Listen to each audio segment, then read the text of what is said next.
Okay, so get this. Today's deep dive, total mind bender. We're talking about something called #TheGame23. #TheGame23. Yeah, and it's like, is it an art project? A puzzle? Some kind of, I don't know, attempt to rewrite reality using, like, memes. Right. People have sent us a ton of stuff about this. Articles, cryptic clues, I'm not even kidding. And I gotta say, I'm fascinated, but also a little freaked out, to be honest. Yeah, I can see that. Expert speaker, break it down for me. What is this thing? Well, the really interesting thing about #TheGame23 is it takes this idea of augmented reality games, ARGs, and it mashes it up with philosophy, internet culture. Yeah. Just throws in a whole bunch of weirdness for good measure. See, that's what's throwing me off. It's like someone took a conspiracy theory board, threw in some art school vibes, and then plugged the whole thing into the Matrix or something. Yeah. And one of the big things that keeps popping up is this thing called the data plex. Okay. And it's described as like higher dimensional spiderweb, a cryptosophical entity, whatever that means. It dissolves into vivid chaos, apparently. So are we just talking about the internet here? Or is it like some kind of secret code? What is the data plex? So imagine like all the information online, every website, every post, every article, video, comment, thread, all of it woven together. Okay. And it's constantly shifting, constantly evolving. It's not just a database. It's more like a whole ecosystem of information. Yeah. That's the dataplex. Okay, that kind of makes sense, but it's also like kind of terrifying when you really think about it. I mean, isn't that what Google's doing, right? Building their own dataplex? That's a good question. And if they can do that, then what if someone takes control of it? And that's really what #TheGame23 is forcing us to confront. What happens when one entity, one person, one company controls the flow of information? Like, can we trust them to be responsible with that?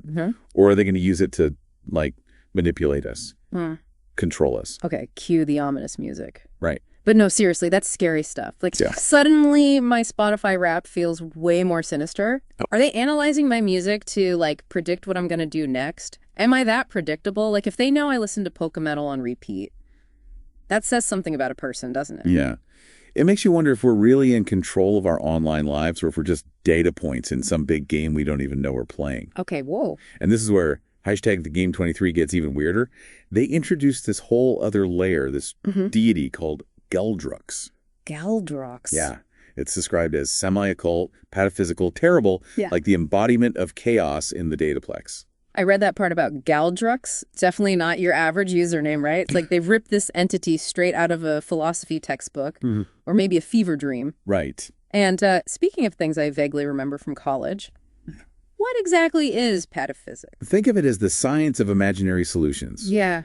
It embraces the absurd, the things that don't make sense, that defy logic. So basically, it's the perfect way to understand #TheGame23. Exactly. Because trying to apply normal logic to this just makes your head spin. Right. So we've got this chaotic dataplex. We've got this creepy Galdrix thing. Where do we fit in all this? Are we just along for the ride, or is there something more to it? And that's where things get really interesting.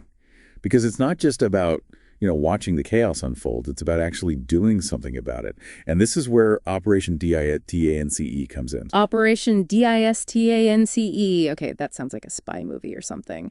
But instead of, like, stopping a nuclear bomb or, hacking reality with memes? Basically, think of it like digital rebellion against this whole idea of a controlled dataplex. Remember those hypersigils and mimetic incantations we talked about? Yeah, they still sound made up, to be honest. Right. But according to #TheGame23, they're not just fantasy, they're tools. They're ways to actually make a difference. Okay. Imagine, like, digital graffiti that's designed to mess with the algorithms, Yeah. Inject some randomness back into the system. So instead of fighting the algorithm, you're trying to make it, like, trip over itself. I like it. Yeah, and anyone can play. You can create art, you can spread memes. Heck, even just being unpredictable online can be a form of resistance. Suddenly my deep dive into 80s synth pop feels strangely subversive. Exactly. And that brings us to the different projects within #TheGame23. There's a lot. Yeah. One that's really interesting is the KSTXI reality glitch hack. I was wondering about that one. It sounds like, I don't know, like a rogue AI artist or something. What is it? Some code that just makes random glitches. Imagine Banksy, right? But instead of street art, it's inside your favorite video game. Oh, okay. So is it a prank? Is it art? A clue? It's up to you to decide. That's what the KSTXI glitch hack does. It blurs the lines between the digital world and the real world. Makes you question everything you see online. Okay, now that's cool. They're like hijacking the system to make you think. But there are so many other projects here. Cosmic Liminality, Project DOM, it's a lot. It can be overwhelming, yeah. But that's part of what makes it interesting, I think. It's like you're getting a map to a secret city, but you only get to see a few streets at a time. Each project is like a glimpse into a different side of #TheGame23. Okay, so walk me through some of them. What's Cosmic Liminality all about? It sounds like a space opera. So imagine a digital art gallery, but it's also a collaborative storytelling project at the same time. Okay. They do these really interesting pieces, music, videos, essays, even code. And it's all exploring these ideas of uncertainty, transformation, the weirdness of living in the digital age. Give me an example. What kind of weirdness are we talking about? So there's this one project, these experimental dystopian audio stations. Some guy calls himself Floored Lord. He creates them. Lord. Yes, like imagine eerie soundscapes, spoken word poetry, and electronic music all mixed together. It's supposed to make you feel the unease, of this world that's right on the edge of, like total technological singularity, strange, thought-provoking stuff.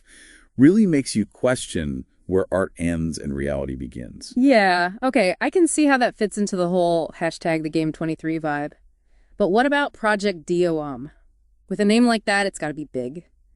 Project DOM. It's a mouthful, isn't it? Yeah. What is it with this whole thing? And cryptic acronyms. Well, it stands for Dataplex Ouroboros Operation Mindfuck. On second thought, maybe I didn't need to know that. See, the name itself, right? It's a clue. Think about the Ouroboros. Okay. It's that old symbol, the snake eating its own tail. Yeah. Doesn't that usually represent like infinity or cycles or something like that? Exactly. Cycles, renewal. The idea that beginnings and endings, they're all all mixed up together. And that's how Project DOM sees the Dataplex. It's not about control. It's about recognizing that the flow of information, it's always in motion. So instead of trying to control things, they're saying we should just go with the flow. More like learning how to surf. If information is always changing, the real power is in understanding how those changes work, right? How they affect us and how we can maybe nudge them a little ourselves. Okay, so it's not about stopping the tide from coming in. It's about building a sandcastle that can handle it. And the weirder and more unpredictable that sandcastle is, the better. You know what? I can get behind that. But we've been talking a lot about the ideas behind #TheGame23. But what about the people actually playing? Who are these people spending their time figuring out cryptic clues and making digital art? Are we talking straight out of a Black Mirror episode? It's easy to think of them like that, like some shadowy group, all hackers and philosophers. Right. But honestly, yeah, the players are as all over the place as the game itself. Some are artists, some are coders, some are just people who, fell down a rabbit hole one day and never came back out. So what's the goal? Is it all just for fun? Or is there something bigger going on? That is the question, isn't it? Some people, they're in it for the puzzle, the challenge. But others, I think they see #TheGame23 as something more. A way to maybe shake things up a bit, challenge the way things are, push the limits of art, technology, maybe even wake people up to how strange the world really is. So it's like a digital art movement, a social experiment, a really intense game of Dungeons and Dragons. That's what makes it so fascinating. You can't really put it in a box. It's a game, yeah. But it also says a lot about how we feel about technology, right? Our need to connect, our fascination with the things we don't understand. So where does that leave us? After this deep dive into #TheGame23, should I be writing a paper on all this? Or running for the hills? Honestly. Yeah. A little both, maybe. Eh. But if there's one thing I hope you take away from this, it's that the digital world, it's not just something that happens to us. It's something we can actually shape. The choices we make online, what we create, who we connect with it, all matters. So we're all playing #TheGame23 in a way, whether we know it or not. Exactly. And the more we know about the rules, the better we can play the game. Makes you think, doesn't it? So if you had to create a hyper sigil, leave your mark on the Dataplex, what would it be? Something to think about, because this deep dive might be over. But a game never ends.